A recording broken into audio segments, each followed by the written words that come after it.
எல்லாருக்கும் ரொம்ப ரொம்ப நன்றி சார். முதல்ல நாங்க ரொம்ப கஷ்டப்பட்டோம். அந்த லாந்த கிராமத்துல இருந்து ஒரு 5 கிராமம் சேர்ந்தது.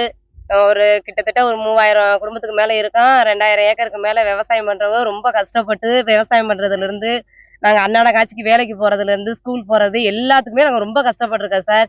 ஒரு இறப்புக்கு போறது கூட ரொம்ப கஷ்டப்பட்டோம். இப்ப எல்லாத்துக்கும் பலனா எங்களுக்கு ஒரு மேம்பாலத்த அமைச்சு குடுத்துருக்காங்க.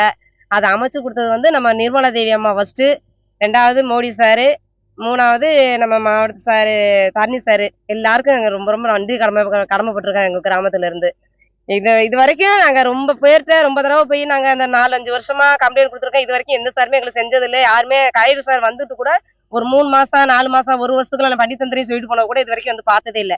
ஆளுங்கட்சியா இருக்கட்டும், யாரா இருக்கட்டும் இதுவரைக்கும் வந்து எங்களுக்கு யாருமே ஒத்துழைப்பு குடுத்ததில்ல. இவ்வளோ கஷ்டத்துலயும் யாரும் எங்களுக்கு வந்து பார்த்தது கூட இல்ல சார். நாங்களா தேடி போனோம் சார, தரணி சார. அவங்கலாம் வந்து எங்களுக்கு உதவி பண்ணி எங்களுக்கு இந்த நிலைமைக்கு ஒரு மேம்பாலமே அமைச்சு குடுத்துருக்காங்க. அதனால அவங்களுக்கு ரொம்ப நாங்க வணக்கம் சொல்லணும். ரொம்ப நன்றி சார்.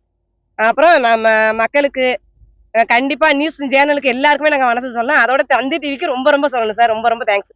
நாங்க வந்து இந்த பாலத்துக்காக ரொம்ப போராட்டம் பண்ணிட்டு இருந்தோம். ரொம்ப கிட்டத்தட்ட ஒரு 9 வருஷமா நாங்க வந்து கஷ்டப்பட்டுட்டு இருந்தோம். இந்த பாலம் போட்டு கீழே எங்களுக்கு தரப்பாலம் போட்டு கொடுத்துட்டாங்க. அதெல்லாம் நடக்க முடியல. தண்ணி வந்த உடனே ஃபுல்லாக நிரம்பிடுது. ஸ்கூல் பிள்ளைங்க இங்கேருந்து வெளியில் போக முடியல. டீச்சர்ஸ் யாரும் உள்ளே வர முடியல.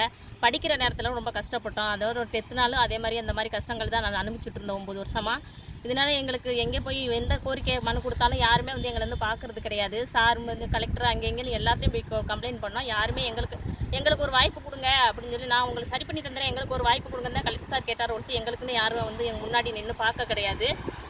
நாங்கள் வந்து அதுக்கப்புறமா வந்து சார் தரணி முருகேசன் சார் பாஜக சார்பிலேருந்து நாங்கள் வந்து ஒரு தடவை தான் ஃபோன் பண்ணி சொன்னோம். இந்த மாதிரி கம்ப்ளைண்ட்னா அவங்க போகிற வழியில் பார்த்துட்டு எங்கள் தண்ணி இருந்ததையும் பார்த்துட்டு அவங்க வந்து மக்களை கூப்பிட்டு இந்த மாதிரி நான் ஒரு கோரிக்கை மனு எழுதி கொடுங்கம்மா, நான் வந்து அம்மாட்ட கொடுக்குறேன் அப்படின்னு சொல்லிட்டு கோரிக்கை மனு எழுதி கொடுத்தா. அவங்க சீதாராம் அம்மா வந்தாங்க. அவங்க ராமேஸ்வரம் வர்ற வழியில் அவங்க வந்து எங்கள் ஊரில் இறங்கி ஒரு அரை மணி நேரம் நின்று எல்லா பக்கத்தும் பார்த்தாங்க. தண்ணி கிடந்தது எல்லாத்தையும் பார்த்துட்டு உங்களுக்கு வந்து நான் கண்டிப்பாக உங்களுக்கு ஒரு நல்ல முடிவு நான் சொல்கிறேம்மா அப்படின்னு சொல்லிட்டு போய் உடனே ரயில்வே டிபார்ட்மெண்ட் அமைச்சரை பார்த்து அவங்க வந்து எங்களுக்கான ஒரு தீர்வை ஏற்படுத்தி கொடுத்தாங்க. உடனே அவங்க வந்து ரயில்வே பாலம் உங்களுக்கு வந்து மேம்பாலம் அமைச்சு தரோம், கேட் போட்டு தரோம் சொல்லிட்டு அவங்க வந்து உறுதியளித்து எங்களுக்காக பெரிய பெரிய விஷயம் பண்ணியிருக்காங்க. அதனால் பாஜக சார்பிலையும் நிர்மலா சீதாராமன் அம்மாவுக்கும் தரணி முருகேசன் சார் அவர்களுக்கும் ரயில்வே டிபார்ட்மெண்ட்டில் உள்ள அந்த அனைத்து எல்லாருக்குமே நாங்கள் ரொம்ப நன்றி கடன் பட்டிருக்கோம். எல்லாருக்குமே ரொம்ப நன்றியை தெரிவிக்கிறோம். அதே மாதிரி நியூஸ் சேனல்லைன்னா நாங்கள் வந்து இப்போ நாங்கள் பேசுகிறது இதெல்லாம் எங்கள் ஊர் கிராமம் கஷ்டப்படுறதெல்லாம் வெளியில் யாருக்கும் தெரியாது.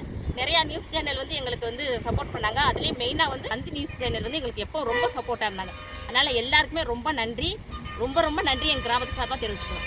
மழை வந்துருச்சுன்னா, மழைக்காலம் தொடங்கிருச்சுன்னா தொடர்ந்து 3 மாதங்கள் இங்கே ரயில்வே ட்ராக்கை தாண்டி போகிறது பெரிய சேலஞ்சான விஷயமா இருந்தது. 6-7 வருடங்களாக இந்த பகுதி மக்கள் ஏறத்தாழ ஒரு 3000 குடும்பங்கள் தத்தளிச்சுக்கிட்டு இருந்த ஒரு காலகட்டத்தில் அவங்க ஒரு கோரிக்கை வச்ச கோரிக்கையை நான் வாங்கி அந்த மனுவை வாங்கி மரியாதைக்குரிய எங்களுடைய மாநில தலைவர் அண்ணாமலை அண்ணன் அவர்களுக்கும் நிதியமைச்சர் வருகை தந்தபோது நம்மளுடைய நிதியமைச்சர் மரியாதைக்குரிய நிர்மலா சீதாராமன் அவர்களிடமும் இந்த கோரிக்கை மனுவை நான் கொடுத்தேன். 2 பேரும் சேர்ந்து மிகப்பெரிய முயற்சி செய்து ரயில்வே அமைச்சரை சந்தித்து ரயில்வே அமைச்சர் மூலமாக இது இன்றைக்கி நிறைவேறியிருக்கு. இந்த மாதிரியான சாமானிய மக்களுக்கான சேவையில் எப்போதும் அந்த மோடி சர்க்காரினுடைய உத்தரவாதம் என்றைக்குமே பயன்பாட்டுக்குள்ளே வந்திருக்கு. இந்த வகையில் 7 ஆண்டு காலமாக இந்த மக்கள் பட்ட துயரத்துக்கு ஒரு தீர்வு கிடைத்ததற்கு பாரதிய ஜனதா கட்சி ராமநாதபுரம் மாவட்டத்தின் சார்பில் மாநில தலைவர் அண்ணன் அண்ணாமலை அவர்களுக்கும் மரியாதைக்குரிய அம்மா நிதியமைச்சர் நிர்மலா சீதாராமன் அவர்களுக்கும் ரயில்வே துறை அமைச்சருக்கும் மாண்புமிகு பாரத பிரதமர் நரேந்திர மோடி அவர்களுக்கும் எனது மனமார்ந்த நன்றியை தெரிவித்துக் கொள்கிறேன். செய்திகளை உடனுக்குடன் தெரிந்து கொள்ள உடனே சப்ஸ்கிரைப் பண்ணுங்க.